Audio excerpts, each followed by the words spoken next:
Tokopesa juste matondi na yo. Pona nyonso malamu saleli biso. Tokopesa yo nini yango tokopesa yo merci. Kozanga maloba tie pona koyebisa Nzambe. Pesa Nzambe merci pona souffle de vie apesi yo. Pesa Nzambe wana merci pour ta commission le 1er avril lelo. Tala combien bakufi. Tala mingi bakana qui ils ont planifié des choses. Mais Nzambe wana batelinga na yo. Nzambe wana sali etenga na yo. Tozala lisusu compté parmi les vivants. Tokopesa enini soki topesi merci te. Tokozongisela enini na mokola lelo soki topesi merci te.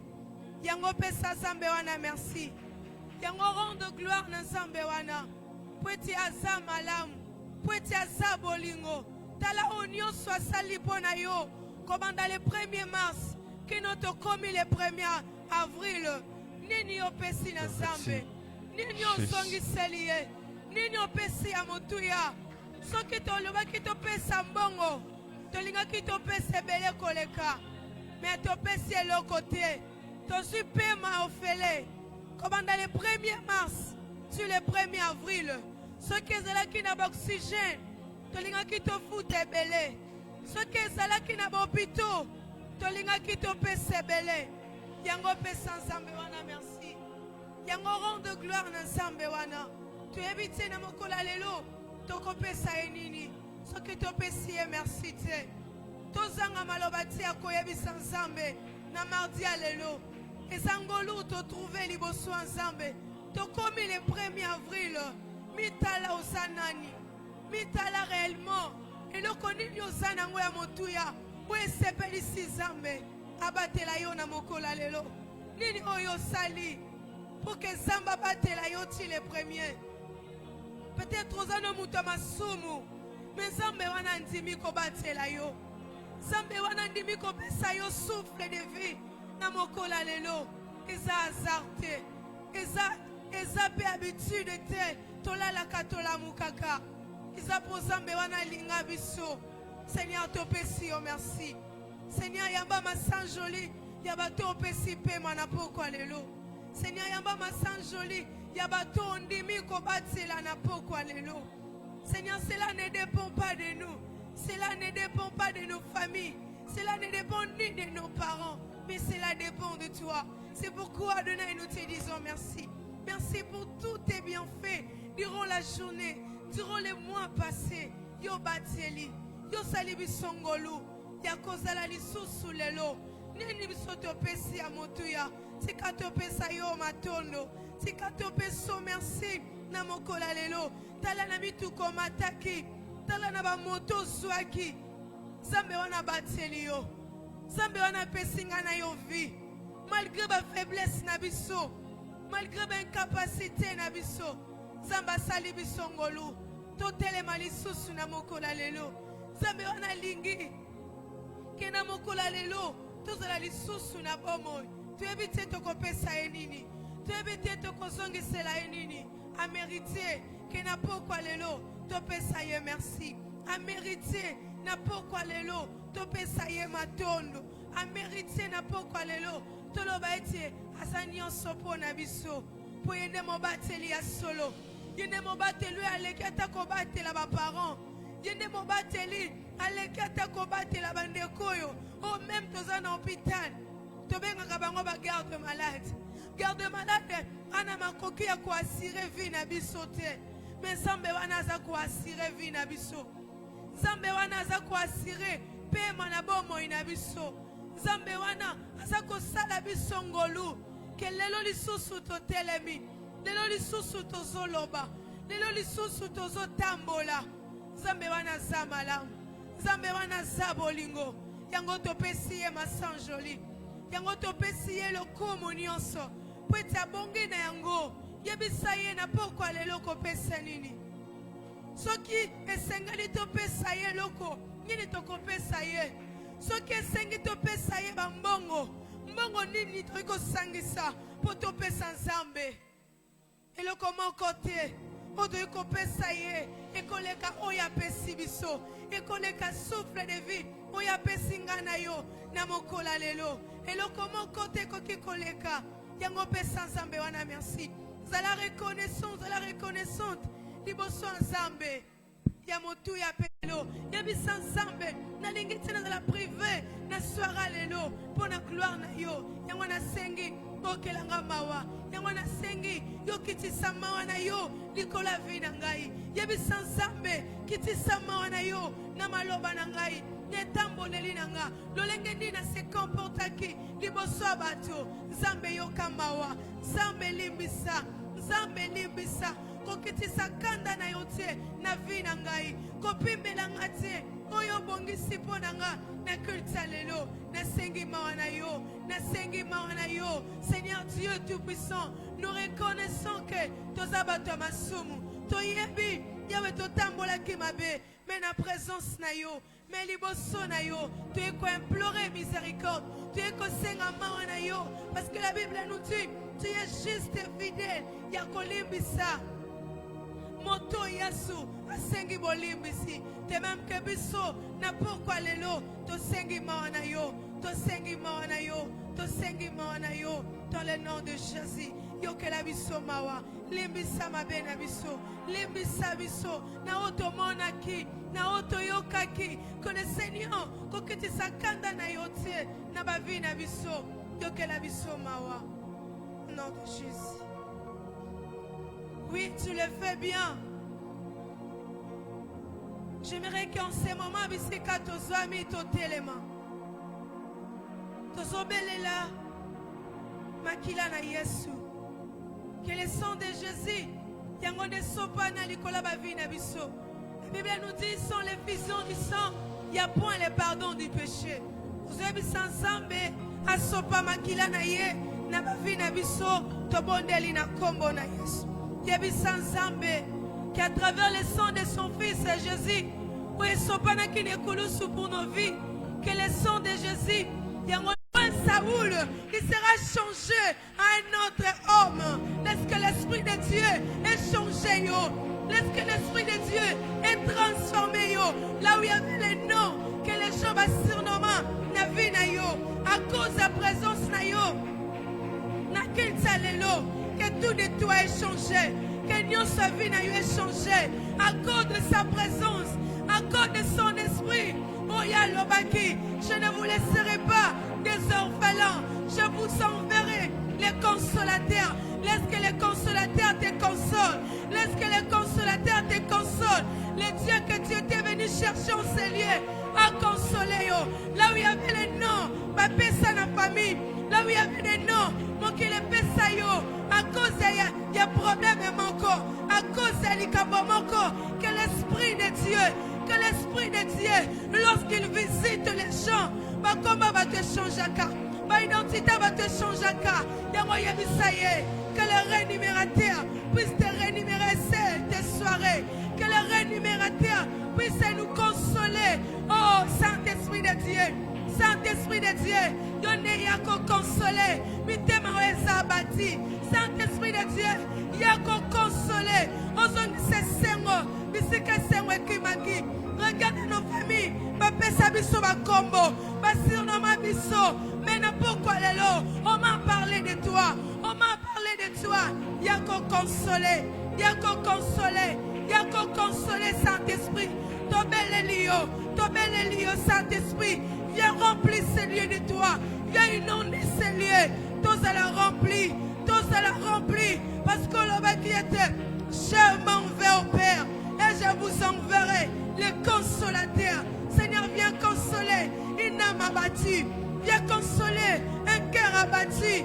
Viens consoler une jeune sœur. Oazolukayo, na pourquoi lelo. Oazobelayo, na pourquoi lelo. Abosani ba problème na ye. Abosani ba souci na ye. Nous connaissons qu'il y a un seul Dieu qui existe. Yango tu ekolukayo. Le Dieu de toutes choses. L'Esprit de Dieu. Talabisoto poussani. Yo l'obéis la présence na yo. Au nom de Jésus.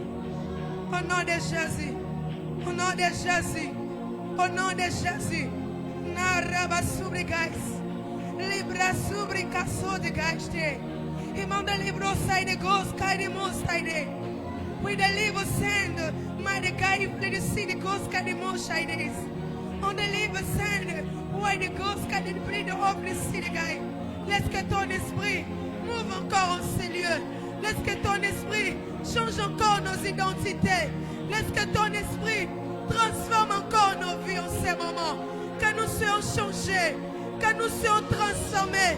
Là où va bien abisso va mela bilangi, va bon la va combo. Ici que va bien abisso, va bien abisso to sauter ma vie, va bon la va combo. Quel esprit de Dieu, quel esprit de Dieu, quel esprit de Dieu, qu'il console encore, qu'il transforme encore. Oh l'esprit de Dieu, tu es le Dieu réel. Tu as dit dans ta parole, tu t'approches lorsqu'on s'approche de toi. Regarde notre assemblée.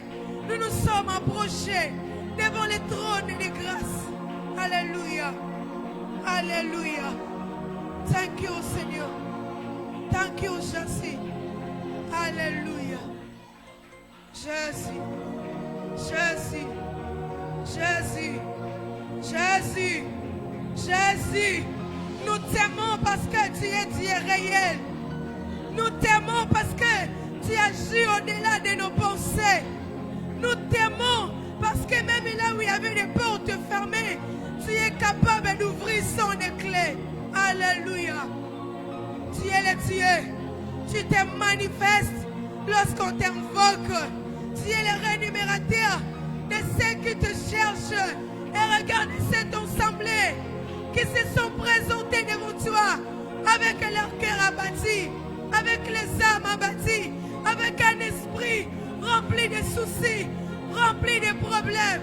Ils se sont présentés vers toi. Mon abango, yokabango, yokabango, parce que tu es Dieu, parce que tu es Dieu. Jésus, Jésus, Jésus. Oh, Mario, say the guys. With the love and sin, Jesus, all the fighting guys, the plan of Jesus. With the live of sin, the go Fridays. No, that blame no ghost kind of no, my Dios. Tu es réel, Dieu. Tu es le véritable. Tu es le véritable, le tout-puissant. Jésus. Jésus. Jésus. Tu es réel. Tu es réel, Jésus. Tu es réel, Jésus. Tu es réel, Jésus. Tu es réel, Jésus. Tu fais qu'accomplir ta parole. Là où deux, trois sont réunis à mon nom, je suis au milieu d'eux. Tu nous as prouvé que tu n'es pas un menteur. Tu nous as prouvé que tu n'es pas semblable aux hommes. Il vient toujours en retard. Alléluia. Jésus. Jésus. Jésus. Jésus. Le Dieu de toutes choses. Jésus. Jésus. Tu es bon pour nous. Tu es celui qui est vrai. Tu es celui qui dépasse même les hommes. Tu es celui qui agit au-delà même de nos entendements. Là où les hommes pouvaient limiter ta grandeur. Mais nous, tels que nous connaissons que tu es, nous croyons combien tu es grand. Tu es Dieu, Jésus. Tu es réel. Jésus. Jésus. Béni soit ton nom en ces moments. Parce que tu changes des identités. Tu touches une âme. Tu consoles une âme. Tu touches un esprit. Tu lui donnes encore des nouveaux. Tu lui remplis encore des nouveaux. Tu lui changes encore des nouveaux. Tu as dit, je suis la porte. Si quelqu'un entend ma voix, j'entrerai chez lui. Je souperai avec lui. Merci Seigneur parce que tu le fais. Tu commences à souper. Tu commences à communiquer avec des esprits qui sont disposés pour t'écouter. Béni soit ton nom, car tu es réel, car tu es le Dieu. Lorsqu'une âme est disposée, tu es là pour changer, tu es là pour transformer. Béni soit ton nom, Jésus, parce que tu touches, parce que tu changes. Oh, le consolateur, lorsqu'il descend, il change. Lorsqu'il descend, il transforme les choses. Lorsqu'il descend, il console les cœurs abattus. Il est le Dieu. Il est le Dieu. Béni soit ton nom, Jésus. Oui, tu l'as fait bien. Tu l'as fait bien. Que Dieu nous bénisse. Jésus. Jésus. Jésus. Tu es bon. Jésus. Tu es bon. Tu es bon pour notre assemblée. Tu es bon, Jésus. Car tu ne peux jamais nous mentir. Si tu n'as jamais menti à tes disciples, est-ce que c'est à nous que tu vas commencer une carrière de menteur? Béni soit ton nom. Parce que tu touches, tu consoles, tu transformes. Oh, alléluia. Oh, nous t'aimons, Seigneur. Nous t'aimons. Parce que ton esprit est capable de changer notre vie. Là où le monde a condamné, là où le monde a imposé. We deliver, say the ghost, the most like this. We deliver, say the mighty gross, the love say. With the Jesus over the guys to the mighty gross, Kaddish. With the name of blessed, say the ghost, the mothers. With the say the fleet, Jesus Almighty Ghost, the noblesse. With the name of the ghost, Jesus over the ghost, kindness. Jésus, Jésus, Jésus. Merci Jésus. Merci Jésus. Qu'est-ce que nous allons offrir à Dieu pour tous ces bienfaits? Alléluia. Thank you, Jesus. Thank you, Father, of the living God with the sword of bright ghost. Tu es Dieu. Tu es Dieu. Tu es Dieu, Jésus. Merci, Jésus. Merci, Jésus. Laisse que Dieu nous bénisse. Yo sali susu. Oh mon kiliko kite ko sala. C'est dans la présence de Dieu que nous recevons des surnaturels. C'est dans la présence de Dieu que nous recevons ce qui était impossible.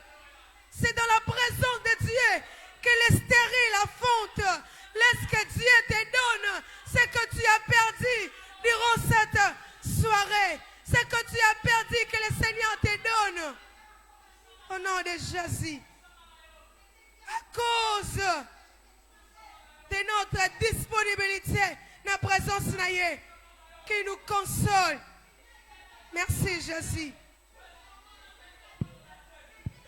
Merci Jésus. Jésus. Merci Jésus. Jésus. Merci Jésus. Tu es digne. Tu es digne Jésus. Tu es digne Père. Tu es digne Jésus. Nous croyons Seigneur. Par ton nom nous donnons gloire. La gloire ne sera jamais rendue aux hommes. Parce que la parole nous dit, à ton nom nous donnons gloire. Merci Jésus. Merci Jésus. Merci. Merci Jésus. Merci. Merci Jésus. Merci Jésus. J'aimerais que l'ensemble, que nous puissions encore se calmer. Parce que nous courons derrière les temps. Que le Seigneur nous bénisse. Oyokota que les sous na présence sans âme. Ce n'est pas hasard. Et peut s'ameli batunyo sauter. Mais peut s'ameli nganayo. La Bible nous dit, béni soit celui qui trouve grâce aux yeux de l'Éternel.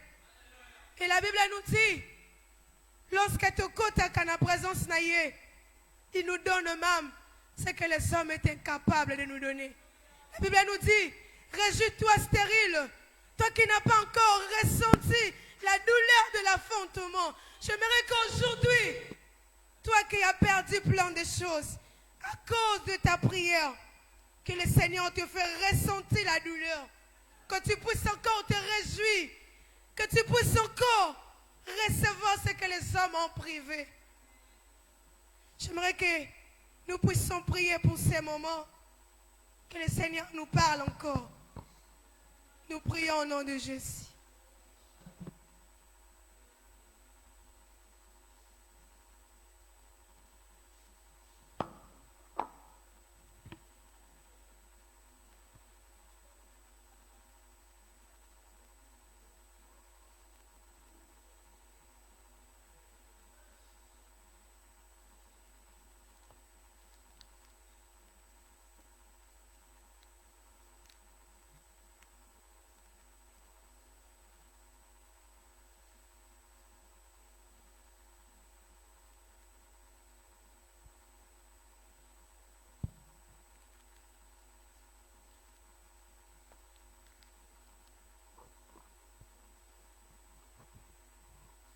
Amen. Tobetele sur bon makasi.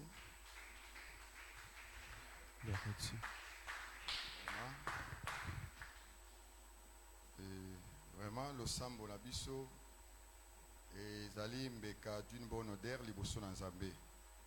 Nzambe asepeli na lo sambo na yo. Tika akokisa posa ya motema ya moko pe mosusu. Tozo continuer na marche na biso kolobela à propos ya bien-aimé Naomi pe Hérite par rapport ya ba caractéristique oyo moko pe mosusu a montraki liboso ya likomi biso lokola bana Nzambe totikaka eloko te me tolandelaka nyonso. Nde Nzambe apesaki biso ningisa ya kozwa likanisi ya tem ya koloba likanisi oyo mama Naomi azoyebisa Rite alobi je voudrais assurer ton repos. Je pense lobi to explikaki ba repos ekoki kozala na ba couleur ebele. Mais repos oyo tozolobela eza par rapport ya kimia na citation moko na bomo ya mwana Nzambe.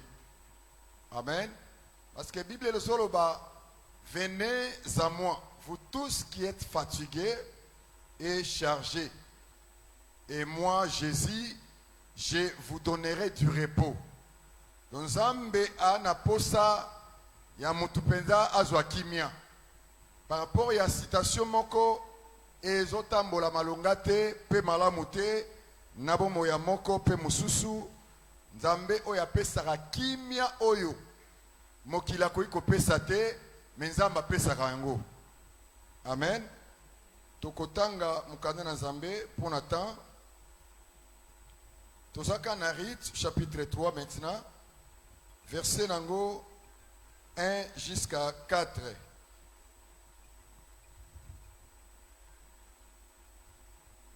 Totelemi pona botosi ya likomi.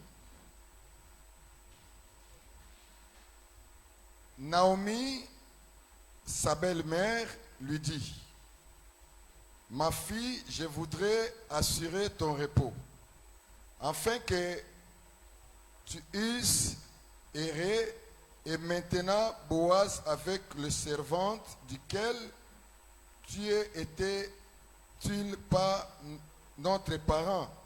Voici, ils doivent venir cette nuit des orges qui sont dans l'air, et lève-toi et oins-toi, puis remets tes habits et descends à l'air.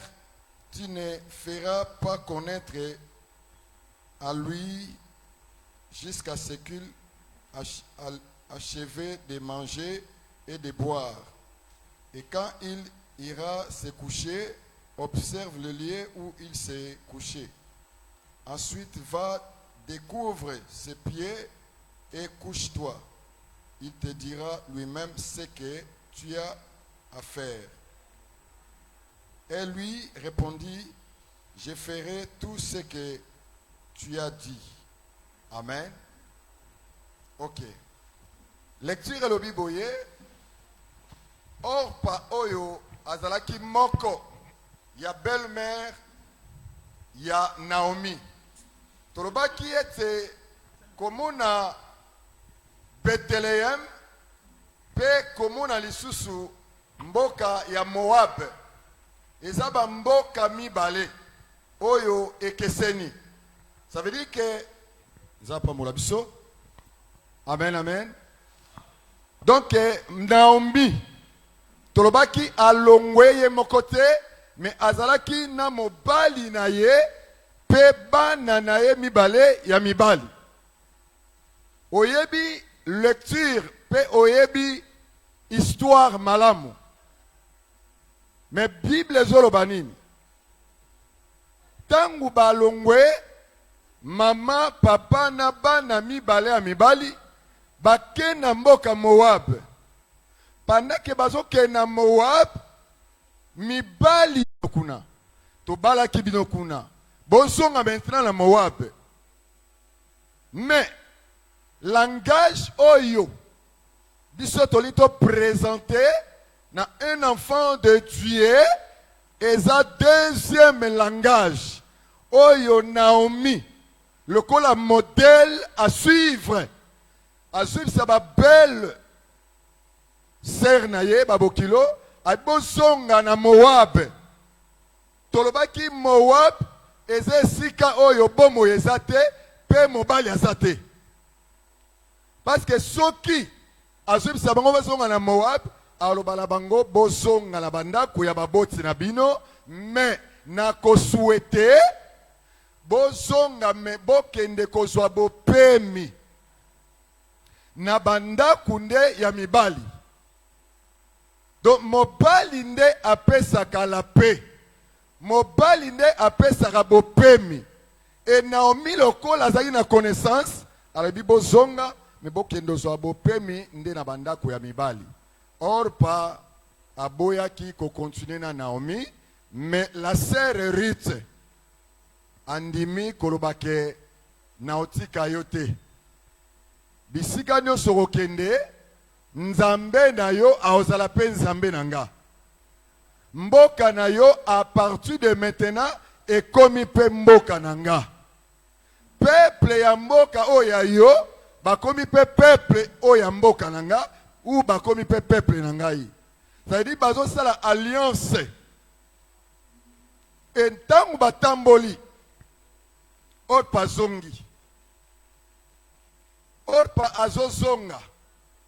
Azongeli maintenant ba bêtise. Azongeli mokili. Mais Ruth andimi à s'attacher avec Naomi. Tangu à s'attacher na Naomi, Naomi a tali comportement. Bien aimé, Nzambe asalaka bolamu. Na muto azo s'attacher na ye. Muto yo azo ko s'éloigner na Nzambe amuna pe bolamu ya Nzambe te. Nzambe asala bolamu pe miracle na moto oyo azo s'attacher na ye. Ruth a s'attaché avec Naomi. Et Naomi na tour na ye nde azolo baboye. Lokolo tiki mibali. Otiki mboka. Otiki famille. Ao Bible zolo baboye. Oyo nyonso atiki ndaku na ye, bana na ye, alandina no Seigneur akozwa au centuple. Amen. Ça veut dire que suite aux ana Yesu, Nzambe aopesa biso au centuple. Dorit faut maintenant Naomi oyo atiki ekolo, atiki famille, atiki mboka, et Naomi akwasireye que yo okozwa au centuple. Okozwa au centuple eza kozwa mobali oyo azana droit de rachat. Tango ozozwa mobali oyo azana droit ya rachat nde ozozwa au centuple. Or mobali oyo azana droit ya rachat ya ko racheter ezalaki Boaz wana te, mais le véritable Boaz Otolobaki c'est la personne de Jésus-Christ. So ozana Jésus ma sœur ozui au centuple. So bungisaki Job, n'est-ce pas? Tobetele soin beaucoup. Job abungisi bana, mais le collègue qui volonté en Zambé, comme c'était la volonté de Dieu, Job a 8 fois 2. Amen. Donc Naomi Azoro Banine, je voudrais, dans le chapitre 3, versets 1 à 5, je voudrais assurer ton repos. Repos, et ça la moto a travaillé. Parce que Dieu aussi a travaillé qui? Pendant 6 ans, 6 jours plutôt, a travaillé pendant 6 jours. Mais dans le 7e jour, le Seigneur Dieu a se reposé à qui? Nzambe a se reposé dans le 6e jour, mais dans le 7e jour. Tant que se reposer dans le 7e jour, quand le 7e jour, on a le lundi, mardi, mercredi, samedi, oyanzoto. Amen. Écoutez. Premier jour, deuxième jour, mais dans le 7e jour, Nzambe azopema. Bible Zoloba, quand les prudences fait défaut, le peuple tombe. Écoutez, Nzambe aopema na chifologie oya bisoté. Le 7e jour, et ça sabbat. Samedi c'est le 5, hein? On dirait, n'est-ce pas? Samedi c'est le 5. Nzambe azopema na samedi à le 5 te. Kopema ya Nzambe et ça langage. Et ça peut mystère. Pourquoi Kopema ya Nzambe et ça comme un mystère? Parce que makanisi na biso et ça makanisi ya Nzambe te. Bible solo ba faut penser ne sont pas mes pensées. Yamuni Nzambe kopema na ye ya 7e dia ou bien 7e jour et ça signifie le 5 ya samedi te. Faut to sala nini? Faut biso to linga to découvrir quel sabbat samedi nini 7e jour nini Nzambe apemaki. Nde azolo baboye. Oyebi eza na ndeko moko aza ndeko ya église Nangola tobengango église adventiste. Amen. Église adventiste bato 7e jour. Bango samedi ba travailler te. Amen. Alléluia. Samedi basimba musala te. Eza loi ya église, mais ce n'est pas la loi de la parole de Dieu. Biso toto sakaba loi ya mokilité, mais toto sakaba loi divine de l'Éternel. Parce que samedi basala musala te. Pona bango eza jour moko sacré. Ya omuni Yesu oyo ayaki kopesa la vie na la loi mosaïque atunaki bato tangu aye kobikisa mwasi oyo azalaki malade courbé pendant 18 ans. Amen. Luc chapitre 10, Luc chapitre 13 verset 10. Donc azalaki courbé pendant 18 ans. Et dans 18 ans azalaki courbé loi ezalaki na kati. Mais Jésus allait dans le temps de la loi. Or, et l'autre c'est que Jésus abotama pe akufa, c'était la loi. Et la loi aïe abikisi mama o azalaki courbé pendant 18 ans. Oyo a perdu forme. Oyo a perdu bonne position. À cause il y a milimo mabe. Bien aimé, molimo nyonso mabe, ba esprit impur et me makamoto moto a perdre forme ya malamu. Milimo mabe et ya apoe comme ça mutaza la courbe. Vie na yo destiné na yo et ko beba à cause ya ba esprit impur. Maintenant Jésus étant le maître de tout esprit, Tant azo kota na temple. Mon frère, mutunyo sako kota awa. To pese pena kiti. Avant ni pe liboso. Mais mutu oya leki batunyo sona titre ezalaka ekoteli ya Yesu Masia. Parce que kokota ya Yesu Masia akota kapo apesa la vie. Kokota ya Yesu Masia ayaka po akangola mbatu. Maintenant tango akoti na temple, mama wana azalaki courbe. Tango atie loboko. Premièrement nature ya mama wana. Race ya mama wana azali fille d'Abraham. Alléluia. Alors une fille d'Abraham, très important. Le col a fille d'Abraham, Jésus a été atika la courbée pendant 19 ans. A été courbé pendant 20 ans. Mais le col a fils, il y a race Abraham, faut se limiter quand on a 18 ans. Pas 19 ans. Moutako tia point na vie na yo zanzambe. Moutamokili akoyi koloba, mais a tia point na vie na yo te. Moutazana mo ya suka. Liloba suka na vie na yo, c'est la personne de Jésus-Christ. Ya moni tanga okota na temple, ba sacrificateur bazalaki. Mais Jésus a suivi le boko na ya droite. A simbié mama wana en instant. A commis redressé. Oh, cause elle a redressé, a songi na état normal. Si Nzambe a simbiyo, a koti na vie na yo, ozongi na état normal. Makambo yo ekomaki courbe, ekoma redressé.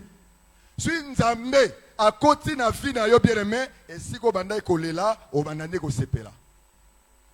Yango moni tango a simbiye par sa main droite, maman a commis redressé. Et tango a commis redressé, a zongi normal. Mais, ba chef ya synagogue, ba telemeli acto Jésus, a salaki et pas ya moi siwana. Pona bango, fala salango, sa méditer. Fallait à salango sabaté. Pourquoi toujours qu'il y a un sabbat? Sabbat, il y avait un comprador, et non, acheteur. Il y a diamant. Bah, il y a libanga, il y a 22 sabbat, samedi. Aïbisi ba krezer wana, abibiso lelo to sala musalate. Nzo kande, nzambe a visité samedi. Makanisi na biso neto vandi, ma sœur, mon frère, ils ont makanisi nzambe te. Nzambe a visité samedi, a souffrir na comptoir ya diamant. Diamant kota raté, et mon a raté. Mboke komi na crise, batubazo mon apena ba oti mola, mais diamant ezo mon na te. Mais le Seigneur, o aye baratan, na moment, o yako visiter peuple samedi. Mais Nzambe azalaka interprète ya loi. Nzamba yaka po apesa sens ya bien na mobeko otobengaka la loi mosaïque. Yango zomona Naomi azolobela sur les repos. Parce que le repos c'est le sabbat. Amen. Repos et un sabbat. Oh, le sabbat otozoloba c'est la personne de Jésus-Christ. Et on a sous sabbat, il y a samedi, mais sabbat wana, otambola na ye, tozana ye, atika rabisote, akoma moto. N'est-ce pas que Naman a mis boire qui n'a qu'à à Jordan 7 fois? Pourquoi pas a mis boire à 8 fois? C'est-à-dire que 7e fois wana, ezokoma moto. Or moto ezokoma, c'est la personne de Jésus-Christ. Yende aza le véritable sabbat. Soki azana vina yo, ozui kimia, ozui bopemi. Parce que sabbat, c'est le repos. Zapa mourabiso. Rit alobi, nazo lingana assuré yo. Parce que, Naomi plutôt. Naomi alobi na assuré yo parce que Rit a travaillé. Moto azo travaillé, nde akana posa ya bopemi. Rit a travaillé. Marche nyoso basali na la sœur Naomi et la travail mobimba. Parce que le col a travaillé, maintenant Naomi aoyebisa je voudrais na travail au sali a travailler qui na elanga ya Boaz. Sota na chapitre 2 chapitre 1 Ruth abana de ko travailler na ba servante na kati ya champ ya Boaz. Alléluia. Pendant qu'il y a ça elanga o elanga bien aimé eza wenzete elanga c'est l'œuvre du Seigneur. Bible le dit, vous me servirez moi et moi je bénirai vos eaux et vos pains. Yamuni rit il faut à travailler pour azwa bo pemi. Mutumwa ko bete lanzai maboko. So travailler te ozwa bo pemi te. Travail tozolo beza ko tekate. Travail tozolo ba bien aimé eza ko tekate ko somba te oye ko teka. Mais travail o tozolo ba c'est de faire le travail de Dieu dans l'ensemble de Dieu. Mon tournoi, ça c'est la récompense. Nous avons modéré, bien aimé, Nzambe pe akozanga jamais ko récompenser. Faut appeler ça ekimia. Parce que à travailler na kati ya champ ya Boaz. Ruth ayebaki l'importance ya elanga.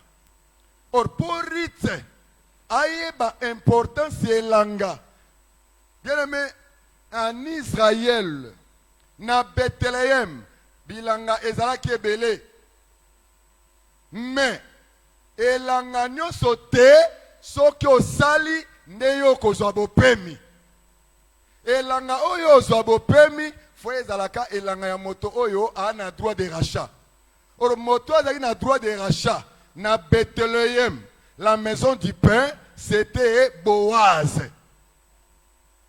Nde tozolo ba Boaz lelo aza moto oyo akufa pe asekwa après 3 jours. Boaz otoloba yende apesa yo kimia pe kofungola banzela na yo. Bien aimé, je ne comprends pas si tozola na marche à l'été. Lelo tolinto baboy. Yoka, Ruth tango na a travailler. À travailler, à travailler. Bible et l'obinin. C'est lui qui ne travaille pas, qui ne mange pas, non plus. Amen. Oya ko salate, akoliate, pe akoliate. Kolingate, oliaka, ozwaka me ozo travailler te. Kolingaka eloko afelete. Mais lingaka eloko oyo ozo swango na salaire ya mbuma ya misala na yo. Ah, Abraham lokola prince ba pese elanga. Terrain penza babi awa zwa na yo ya ofele. So yo otonga so sani Abraham zwa yango. Mais Abraham aboyaki azwa ya ofele. Eloko nyonso ofele na moto ba opesa azalaka esclave ya moto apesu eloko ofele. Nga za na témoignage ba pesa nga lupango na Luanda na bande église 2005 2006. Frère Pena na koma Gracia abi pasteur na loti Nzambe azwepsa nga na pesa yo lupango nanga obanda musala talaka na utaki balunda na Yesu ko na Luanda 2006 na sepeli alakisinga place tanga alakisinga place ezalaki clôturé na batol ezali na ndaku moko inachevé ezali na batol te na kati na batol batia batol te. Écoutez, to bandi œuvre de Dieu ezo évoluer. Ma sœur eloko yo fele si ba pesi yo oza esclave ya moto apesi yo. Tala. Na ebite su to comprendre eloko. To linga biloko fele te. Nga linga eloko na pele prix. Nga penza. Ezala na libala ko linga to kota yo fele. Mukolo mobala oboya yo e soyete. Parce que aibi ba parents na yo te a honora bango te a honora pe le Seigneur te. Elo nyonso fele ezala na valeur te. Yaka to va na biso. Mukolo pe ko bebe la bino mobali penza a obela pe tension te. Po ayebi tokena nina conservateur wa nini pasteur. Thomas. Conservateur. Mariage civil, hein? Tokenani na civil, tokenani na église, na zoye ka ozaki toko, hein? Na sepe na yo, enga pe na sepe na yo, azui pe ndaku na yo lo sud, bokomi pe na ko bota. Ya omoni batebele lelo. Lokwa bazwaki yo ya ofele, batiki yo pe ya ofele. Mi pesaka valeur, mon frère, ma sœur. Mi pesaka valeur parce que nzambe o aza kati na yo, o ya kufa po na yo, a valoriser vie na yo. Komi mona ate ke oza mutu pamba. Bako zwa yo ya ofele te, oko banda travail ofele te ezanga salaire. Musala o ezanga salaire, bien aimé, et pesaka découragement. Suis nzambe, on sait la bisoté. Ndeye to sait la gaye, bien aimé na oyo ka soni na tele manami so atuna te ya Yesu yo. Si to te ya Yesu yo, c'est to yebi ke afutaka. Bible lobi aza mofuti ya ba onyo so basala dini. C'est que Dieu a un bon payeur. Nde osomona tangu to évolué 3 ans et demi. Frère a sollicité nga le quoi témoignage. Abinanga papa moni ndaku nanga wana o na to tia batolité na moni nazoya na tia batol parce que ko foutela na komi na besi ya mbongo na suna mbongo te. Est-ce que ko permettre bien que na pesa qui le pangwana pour na église, mais permettre maintenant le quoi na komi na besi ya mbongo na tia batol ngana mwasi na ngana bana 4 toya tovana na bifo le pangwana nani eza ya yo. Amen. Ozana droit ya otonga ya osala nyoso yaka ko tia batol bovanda. Ma sœur, mon frère, tango ka frère atie batol ba koti na ndako wana bitumba église sani ebandi wana. Do bitumba ebandi. Omoni ya shero ndenge zati. Siko nakata lupango frère wana. Bo sambeli malamu bo bibi boye okuta pena awe tetuki. Bana mobulu makasi. Awe tetuki, botali pena awe pe tetuki. Siko yo silika eloko ofele. Silika pena lobake pourquoi bo frère yaka non okomi sikoyo eloko ya ofele ezalaka mabe. Yamuni Jésus andimaki a payé prix atangisa makila po yo ozwa valeur. Donc na ebisi yo to sambwe okuti pena bakiti ya boye ba panza na gilette. Mikwa ya poisson koto ya makoso si ba fiba silika siko totala yo o silika te. Pourquoi lupangu na bango ti ba okola na ba ebike akieno sakaza esa akieno sukintal o esa ya biso mais soki to paye ki prix et pesa biso makoki a ordre. Alléluia. Et loko yo ba pesi ofele moyo tia ordre zate. Yamuni Jésus loko la chiffre 7 o yazo pesa biso bopemi a pesa ki biso sur l'œuvre de la croix parce que biso tozanga ki kimia à cause ya péché adamique. Totanga écriture moko 1 Corinthiens chapitre nango 15. 1 Corinthiens chapitre 15. Corinthiens chapitre 15. Ok. Limbisina lukango penamba makasi. Ok. Batangeli biso 1 Corinthiens chapitre nango 15 verset 21 à 22. Comment pensa 1 Corinthiens chapitre 15 verset 21 à 22. Mon santo moko a aidé biso na lecture s'il te plaît.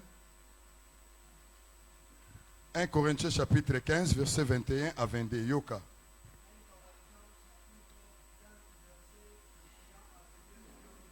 Amen. Nzoka tangu liwa eye na nzela ya motomoko na bongo pe na nzela ya motomoko boseku ya bato emonisami. lokola moto nyonso akufaki na nzela ya Adam. Ndenge moko pe moto nyonso akobikela bomoi na nzela Yesu Masiya. Ngam na komi yango. Ça veut dire tous, même les Chinois. Mtako beta toloke. Yesu, bien aimé, aza lisi kupo na yete azateloba aza na ignorance. Jésus, tangu biso nyonso mokili mobimba. Tokufaki na nzela ya Adam. Parce que tangu Adam azo consommer likalakon kite manga pete hein. Quand ezo soit bateau. Peuple à Israël bazo kufa. N'est-ce pas que Nzambe lokola les véritables serpents oya ko pesa bomoi et pas nanga pe pa na yo. Aibisi Moïse sala nyoka ya motako. Teli misaye. Nyoka sui mais nyoka pesi la vie. Alléluia. Nyoka zo boma mais nyoka zo pesa bomoi. Nyoka ya se azoboma mais nyoka ya likolo azopesa la vie. Oh nyoka ya likolo oya pesa la vie, c'est l'homme de Jésus-Christ de Nazareth. Nyoka ya se soki asui yo balobi fosani tala nyoka te so asui yo ko tala yete mais sala nini tala nyoka motako. Yango na 1 Colossiens chapitre nango tozongela ke loko mingi tanga kango pe mingi balobi boye toutes ces choses wana ya nyoka ya motako na nyoka ya mabele, toutes ces choses na Colossiens chapitre 2 verset 17 kangelanga wana. Alléluia. Balobi makambu nyonso wana c'était l'ombre des choses à venir. Le corps, c'est Jésus-Christ. Ça dit, nyoka motako, c'est l'œuvre de la croix. Yango David a dit, je lève mes yeux vers les montagnes. Or, montagne, oyo epesaka la vie, na consolation, na repos, c'est le lieu de crâne, otozobenga Golgotha. Golgotha epesa yo bomoi. Yango zomona balobi tango liwa ekangaki moto nyonso ata chinois wangani mais Yesu apesa ye bomoi. Alléluia. Ata corinthien awangani mais Yesu pa akufelaki bango. Pourquoi? Babi moto nyonso l'humanité mutu nyonso tango Adam azo consommer le fruit. Ah, to comprendre que Adam fruit oyo Ève a consomaki eza tondolo te. Aske fruit wana apesaki litoi. Okobonga na litoi, okobeba pe na litoi. Litoi oyo bapesa yango n'importe qui te. Alléluia. Na nzela litoi na yo okoki kotombwama. Okoki pe ko resir, okoki pe ko bonga, kabi pesa ya matoi, okoki pe ko beba. Akoma mutema mabe boy, kasi po ani, litoi na yo yokaki ba conseil ya mabe. Litoi na yo evandi esika mona bato ba ebi nzambe te. Ya moni biso toliaka na monoko te, mais toliaka na litoi. Bible lobi la foi vient de ce qu'on attend. Toliaka ma sœur na monoko te, mais to consomaka la parole na litoi. Ne Ève asanini a consommé malamoko bato bande ko simba lion na facilité tala tango zolongwa na volonté ya Nzambe eloko ezalaki facile comme difficile. Mutu moko ondima menete. Obanda ko zwa makam na facilité. Vie na yo ezalaki na makam na facilité. Mais tango o abandonné la voie de l'Éternel, o ezalaki facile et comme difficile. N'est-ce pas que oyo lion, mutu apesa lion kombo nani? Adam, hein? Adam lobi yo, nande da omoni lobo yo lion. Omoni yo, nde na omoni lobo ayo pena yo, yo, ayo mboloko. Alléluia. Adam azalaki roi na kati ya jardin d'Éden. Si ba kombo Tant ozo pesa ba kombo, c'est que yo komi maître biloko ozo pesa ba kombo. Shalom. Ozo koma mokonzi. Ya eloko ozo pesa kombo. Écoutez. Tant Abraham tozongi a su ma belé a ofelete, mais a payé prix. Tant ozo payé prix, Abraham azo koma maintenant na bokonzi na kata ma belé wana. Pe a opesa ngo kombo champ de Macpéla. Ba pesa la kombo na oyo yo peya ki prix. Ah yango mona ka sui mutabali penda kombo neza ki mona wifin Madelena. Mais au mona ke so abali comment mobali pa comment porter ngo. Ezala bon te.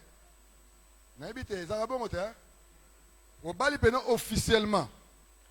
Au mona ke mwasi kombo ya mobali akomo porter yango pe neti pe ngande na zaboye kombo ya Yesu na koma porter yango parce que Yesu akoma mobali na nga mais yo za chrétien parce que Yesu asala nini apaya ki pri azwa yo felete betela Yesu mboko makasi. Ça veut dire que tangu Adam azopesa ba kombo azokoma maintenant maître ya nyoso ya opesa bakombo mais diable a osepelate. Mbala moko Adam tango ba consommer bazaki na bilamba te hein toyebi te hein so bilamba nini o balataki so tango ba consommer fruit mbala moko ba se retrouver bolumbu parce que Bible lobi batikala ki nu n'est-ce pas. Parce que la nudité wana et outaki wapi parce que bazalaka déjà bolumbu à la manière des hommes. Bazaki bolumbu. Parce que tant ba consommer fruit, balobi lisusu bangomi balé, bakomi bolumbu pe bake ko sanini. Bake ko batama. Babuki makase ya madame, batie ceinture et le belarabiso sur la vérité. Bilamba et le belarabiso, c'est les bonnes œuvres des saints. Alors, écoutez, tango basali bongo, nzambe, tango sumuka. Moi na tango peksaye, ko simbate o eza courant. Moi tela zate, o ko mekate elengisaka. Omoni oyo eza resho, o resho oyo keba, omoni oyo eza moto. Parce que tu mwana po abana ko banga moto mama fazwa boucha sanine asimbise est-ce que obano sima su moto ça dit que tangu opekisi ye asimbi akufite otuna esuko yokomi wapi yamuni nzambe abunga kiteke Adam na Eve basumuki alobi Adam où es-tu est-ce que nzambe akoyi koluka alléluia aebi furumi pe amona furumi ya mwindu na kata makala ya mwindu mais azotuna Adam où es-tu pour approuver yo que yo ozalaki malamu yo otombo amaki mais tango péché siko komi wapi tango komi musika na ngasiko makambo ezo simba bien aimé zala musika ya Satan mekangama na Yesu Masia bien aimé nazo na siki nyonso que Adam a commis une difficulté à pousser la pembe na lion pratique à l'aïe.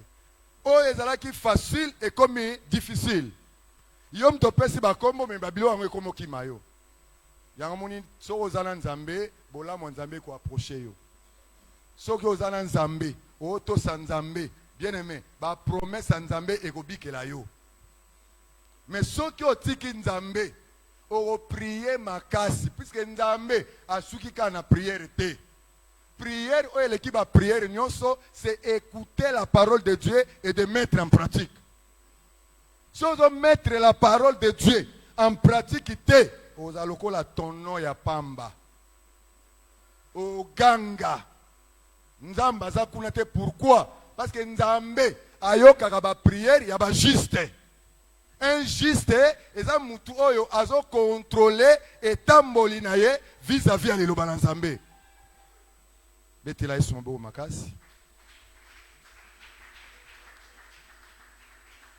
Le Seigneur, par sa grâce, a inspiré maintenant marche à Ruth na Naomi kozala na nature ya Orpa te. Orpa alinga te ba encadré ye. Orpa alinga te ba tambusa ye. Orpa alinga ordre te. Mais Orpa alinga azala libre pe a vivre na libertinage. Mwana nzambe a vivre na libertinage te. Mais mwana nzambe azala contrôlé par la parole de Dieu. Yamuni Naomi andimi liteya ya nani Ruth andimi liteya ya Naomi. Tango ondima liteya ya Naomi, c'est que azo travailler. Moto azo travailler, faut en mériter beau pemi. Celui qui ne travaille pas, qui ne mange pas non plus. Ruth a travaillé. Nakati ya elanga ya Boaz. Église pour d'entrer évangéliser ezalaka pasi. Église pour to loba makambo malamu na baninga to benga. Omoni réveil ya lelo. Pour nga na benga ngo sur réveil te. Parce que réveil eza kolamuka pe komona siki siki o libende o bakiti. Mais réveil ya lelo mon frère, tangu to bandaka ba groupe de prière. Oh non. Non. Modernisation. Namakamwanzambe zalagate, hein. Alléluia. Mais lelo, makamwanzambe comme une modernisation.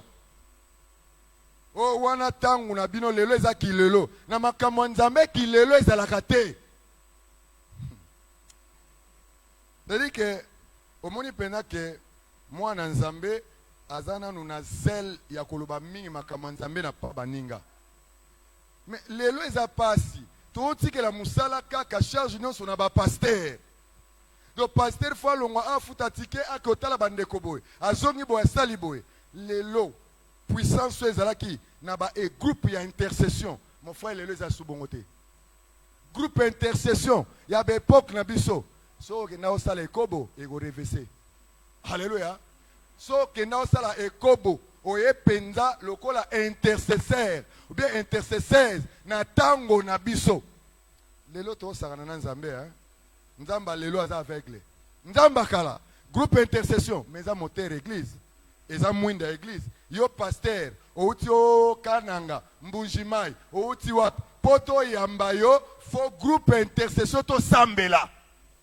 To yeba état d'âme na yo. Omona pena nzamba lobi na kati ya groupe intercession.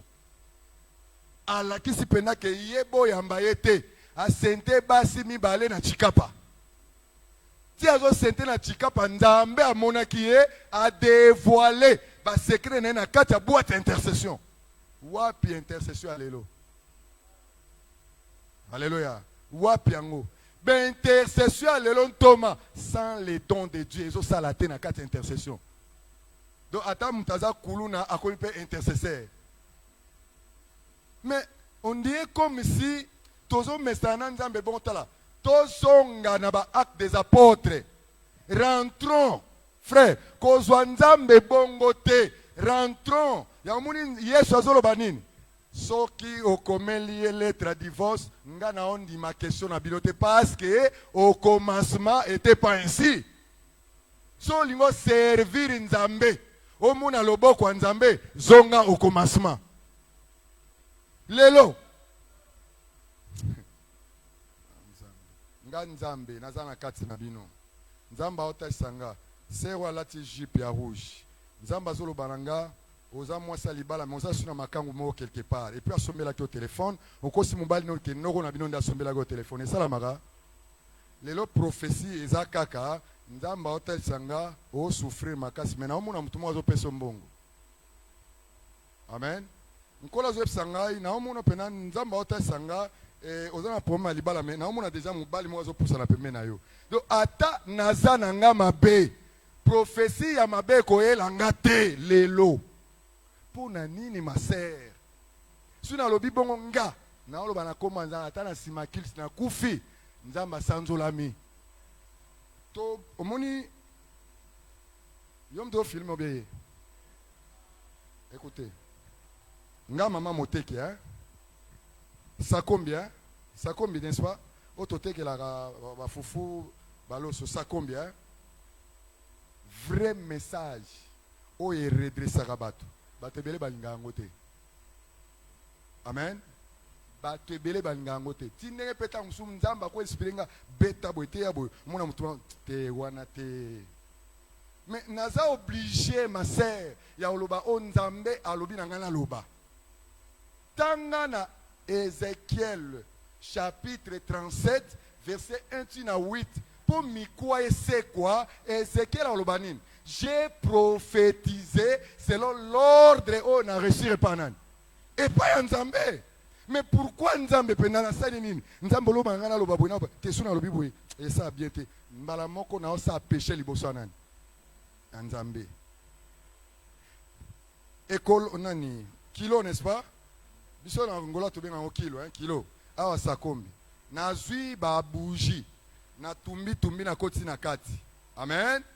Ya suka libe ya loso biso kala ezalaka bongo kala kishasa kala na bité lelo bokoma batu malamu batumbi bougie pena atombi bougie tie tango otekelo loso oleza la kilo moko ya bien mais ezobima malamu te tango kebobi mais loso na soma pas wivine kilo moko na loso na soma pas ani eza différent nzoka nde a 10 kilo atie ba bougie nani asala bongo eza ba ministre ebele ya Nzambe ba osala bongo Nzamba yebisie te ya boye ya zui asala nini adimne abisu na lobika bongo ebima bien te alléluia suna lobika bongo et pesa bien te église vous en a succès te ba osepela te non ngala lingaka na tei parce que moto ayebi mukoto botama na mukoto kokufa c'est le Seigneur.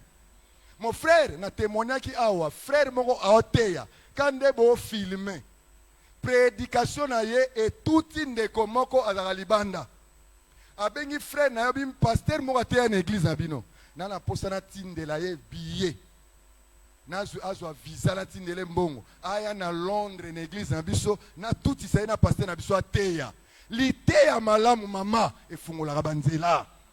L'idée ya bien ataba tu ba sepelite nzamba ko pouvoir yamoni faut ko travailler lokola rite na kata elanga c'est l'église so travail libanda ya elanga qui est l'église on doit récompenser travailler somba kiti pesa offrande pesa badim na yo c'est qu'on a travaillé na kati ya champ ya Nzambe. Musicien, so osala ka malamu, oyemba ka malamu, perfectionner yango lisusu. Yango écriture ezolo banini, o azo sala mabe, a continuer lisusu, bakisa dose a kosala mabe. Nzamba anko o aza incrédule, bakisa lisusu incrédulité makasi. Mais o azo sala malamu asani. Bakisa lisusu kosala, est-ce que ça mutumo alinga sa malamu? Rit ko bakisa ko sala bolamu ya otika mboka na bango tika mboka na bino eza nini c'est la chair tika ba désir ya chair na Israël balobaki oyo alungi akota na kati ya scène lokola sacrificateur faut premièrement aboma plus proche parent na ye obi plus proche parent soki okoboma eza nani boma nanu misala ya nzoto domine nanu badésir ya chair mutema mukuse kotonga boma nanu po koma vrai sacrificateur so olingo koma parce que le Seigneur il nous a fait un royaume de sacrificateurs so pour servir Nzambe bien boma nanu plus parent na yo plus proche. Oh, les plus proches parents, ils en ont pas posé un zoto. Pour na awate, basa nzamba yebi, bisika nyo soto kina rote ya, to sala constat wana. Suis ba musicien, suis bozabo yokanga. Suis ba musicien ba okota lola, ba okota pona mawate. Mais beaucoup t'as su beau to sa kosale la Nzambe avec persévérance. partout au tambola. C'est comme une réalité, à ta séminaire, à ta convention, à mon nene. C'est comme une réalité, à ta baye, mais basani. Na comprenate, bon, mais ça n'a pas bien né en nyoso. Neti milulo. Tangu tozo zwango na aspect moko keza milulo makasi. Et ko bénir bisope et ko pambo l'église. So tant monter ya oya vandi wana. Amoni na on dit ba on minimiser visite à Nzambe. On dit ba on minimiser. Bien aimé. Ndeko mo tangela biso 1 Samuel chapitre 16 verset 4. To suki wana. To lobela nangana lobela makambu ya rite ndenga lala kina makola Boaz hein, mais le temps nous manque to lobela ngolobi. Pourquoi les rites azo baby c'est apona kaka makolo. Ala le la Boaz na tolote na mutute me yo rite yo kanga. Yo landela ye. So moni almeli pe allié akolala. So tanga olala yo lalela ikana makolo c'est fini. Amen. Tolobela ngolobi tangela biso 1 Samuel chapitre 16 verset 4. 1 Samuel chapitre 16 verset 4. 1 Samuel chapitre 16 verset 4, nous lisons au nom de Jésus. Amen. Samuel fit ce que l'Éternel avait dit. Samuel a sali nyonso nzambe ayebisaki. Et il alla à Bethléem. Ake na Bethléem de Juda. Les anciens de la ville accoururent. Très bien. Effrayés au Bampaka ya mboka nde. Tant bamoni Samuel kokota na mboka. Ils accoururent effrayés au devant de lui Tant et bamoni dirent, prophète Samuel kokota na kati ya mboka ya Bethléem, babandi kolenga pe bapusani pembe na ye. ton arrivée annonce-t-elle quelque chose d'heureux? Amen. Amen. Suki sawana. Siko foza na misu. Alléluia. Foza na misu lokola Abraham. Abraham na chiffre 3 alobaka te ke mes seigneurs. Mais na chiffre 3 Abraham alobaka mon seigneur. Eloko esanga biso lelo. To salela nzambe ndenge tolingi. To salela nzambe ndenge ya lingi. Très important. Na félicité au ma sœur, le Seigneur m'entend parler. Tango modéré na ebisi même apôtre Tony na ebisi sœur a modéré mais azana katia CNP. C'est sozo te ya faut la peine katalité. Sozo modéré pe vraiment faut côté la katia modération. Oyo yo zana ngo yango zo pesa full. So ipe o modéré ou bien o prêcher nzoto. Et qu'on transmettre pe et l'autre côté na libota na nzambe. Nzamba pesa posa moteba na kokisa. Donc tangu Samuel le prophète azokota na Bethléem de Juda. Tolobaki ke na bana nyonso ya Léa. Jacob apesaki mwana na kombo na ye. Alléluia. David parce que mission ya nzambe kolongola motei na gauche amemie na droite eza po mwana nzambe aza na droite aza la visiter. Oyo kinga bien te. Nzambe so alongoli motei na gauche amemie na droite c'est que nzambe azolinga a bénir mwana nzambe aza na main droite. Ya moni tango Samuel akoti bato balingaki bayeba ki aza prophète ezalaki bana mikete. Balobi ba ancien des vieillards. Alléluia. Il y a une église fausse à la vieillard. Fausse à l'ancien. Oye ba visitation ya nzambe. Oye ba ko saisir ba opportunité. Tango Samuel a okota na mboka bana mike ba obeta bil. Alléluia. Bana mike ba osala na mama yoto. Mais ba ancien. Tango ba talibo ba oye za nzamba zoya. O pena nzamba zoya. Bandi kolenga ba ayeli biso et nouvelle moko ya esengo. Nzambe so akutani na yo ayeli nouvelle ya esengo. Ayeko kangola, ayeko pambola. To betele sumbu makasi.